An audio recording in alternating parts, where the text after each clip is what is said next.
If we want innovation to produce jobs in America and not overseas, then we also have to win the race to educate our kids.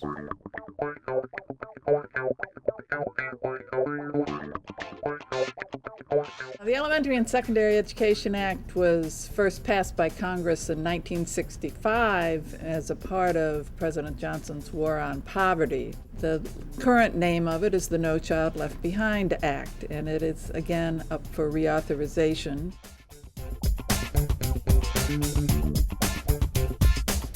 The Center for American Progress believes that it's very important that schools not only be held accountable, but have the resources and the direction to improve once they're identified that they're low performing.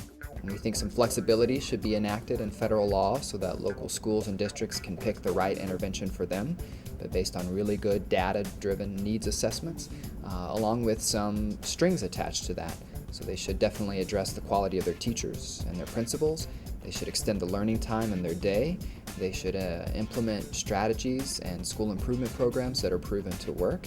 And then in exchange for that, they should also be held accountable. We also have been very concerned about low-income students, particularly in rural areas, who come to school who are not ready to learn because they have some health problems or social and emotional problems. Perhaps their parents themselves are not educated or have problems with English. So we have been supportive of using wraparound services to help improve those students' performance.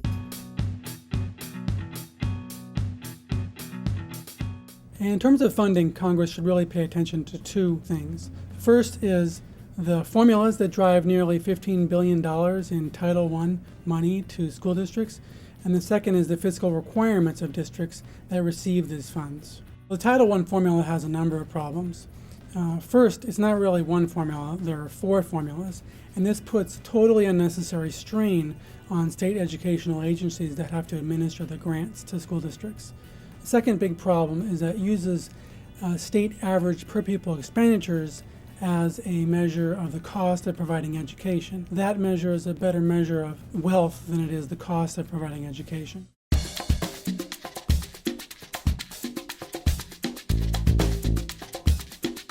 Strengthening our teacher and principal leadership workforce is one of our highest priorities. First of all, we have to provide good supports for teachers, and that begins with their preparation, but it continues into helping them strengthen their practice. What that means, though, is that teachers have to have an idea of how well they're doing. To do that, we need to evaluate them on a regular basis, and that is something that has not traditionally happened. Another problem with our teacher workforce is that we paid teachers all the same based on their years of service and their graduate school credentials, whether they were successful or not in the classroom. What the Teacher Incentive Fund does is allows schools to try out new ways of compensating teachers that reward teachers for their successes in the classroom.